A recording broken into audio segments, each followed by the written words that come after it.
ঘোষণার পরে 6টি হত্যাকাণ্ডের ঘটনা ঘটেছে।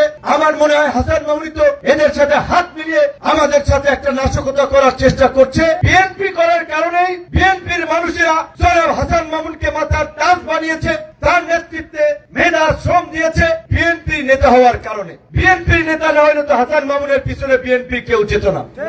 আজকে সেই ব্যক্তি বিএনপির প্রধানকে বেইজ্জতি করে, অপমানিত করে, অপদস্থ করে, তার সিদ্ধান্তকে বৃদ্ধাঙ্গুলি দেখিয়ে তিনি স্বতন্ত্র নির্বাচন করছেন। ভাই, আপনি বিএনপি করেন, আপনি বিএনপির সিদ্ধান্তে কাজ করবেন, বিএনপি নিয়ে কাজ করবেন। বিএনপি জাতীয় স্বার্থে আপনাকে এখানে উপযুক্ত মনে করে নাই, জোটের প্রার্থী দিয়েছে, আপনি তো সহ্য করতে পারলেন না। আপনি তো বাবা মায়ের অবাধ্য সন্তানের মতো উগ্রাচরণ করলেন, বাবা মাকে লাঞ্ছিত করলেন। এই হাসান মামুন সাহেব বিএনপির কেন্দ্রীয় কমিটিতে নেতা আছে অন্তত 600, তার একজন নির্বাহী কমিটির সদস্য।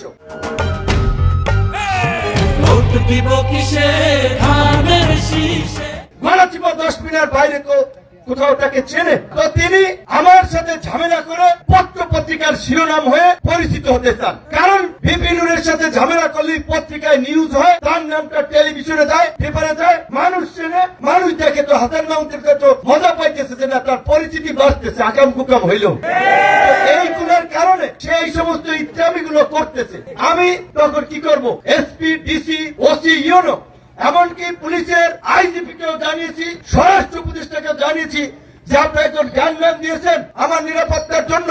আমার তো মনে হয় এখানে হাসান মামুনই এই যে নির্বাচনকে বানচাল করার জন্য দেশি বিদেশি ষড়যন্ত্রকারীরা যে একটি কিলিং মিশন নিয়েছে জাতীয় নেতৃবৃন্দকে, প্রার্থীদের উপরে ঢাকা সহ চট্টগ্রাম সহ আপনারা জানেন এই তফসিল ঘোষণার পরে 6টি হত্যাকাণ্ডের ঘটনা ঘটেছে।